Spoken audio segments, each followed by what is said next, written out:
یہ نظام کسی بھی دھرم میں نہیں. نوجوانوں سے گزارش ہے کہ اپنا خالی فضول خرچ مدرسوں کو دے دو، انشاءاللہ کام بہت ہوگا. دیں گے انشاءاللہ تعالی، لیکن سب سے پہلے بچے دیو. کون کون دیں گے بچے مدرسوں کو؟ ہاتھ اٹھاؤ. ماشاءاللہ. جوانا تو ہاتھ اٹھا ڈالے، ذرا بزرگاں بھی اٹھا ڈالے نا. کہاں سے دیں گے؟ کیا ارادہ ہے؟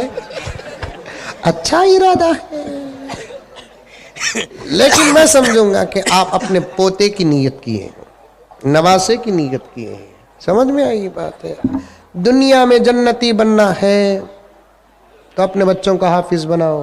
میرے والد رحمت اللہ علیہ بیمار بہت سخت تھے، میں رو رہا تھا، ابا کے کاندھے پہ ہاتھ ڈال کر محبت کے ساتھ ادب کے ساتھ، تو والد صاحب نے فرمایا بیٹے موت سے ڈر کو نہیں رو.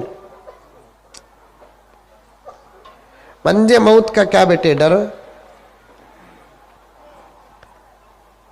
بھئی تم نے حافظ بنایا سو میری نجات کے واسطے.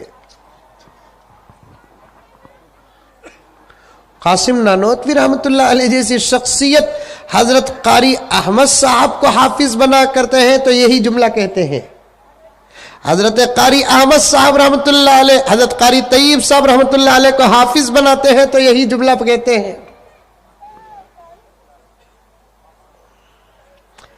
کیونکہ جس کا بچہ حافظ قرآن ہوتا ہے، لکھا ہے کتاب میں کہ اس کے ماں باپ بے ایمان مرتے نہیں.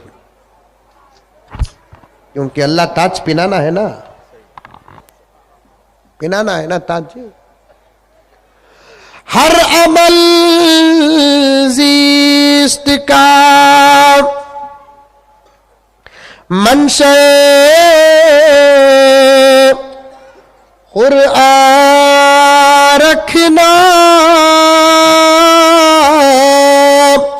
عظمت دین پر قربان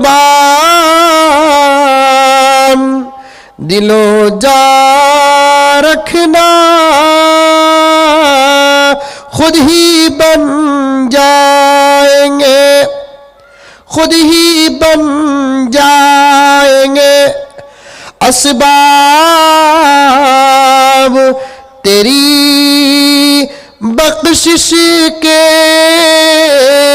اپنی اولاد میں، اپنی اولاد میں ایک حافظ قرآن رکھنا.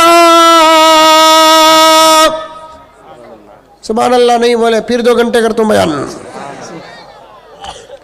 بناؤ اپنے بچوں کو حافظ بناؤ، عالم بناؤ، مفسر بناؤ، محدث بناؤ. مدرسوں کو بھی آباد کرو، مسجدوں کو بھی آباد کرو، علماء سے محبت کرو. اللہ ہم تمام کو عمل کی توفیق عطا فرمائے. آمین ثم آمین. وآخر دعوانا ان الحمد للہ رب العالمین.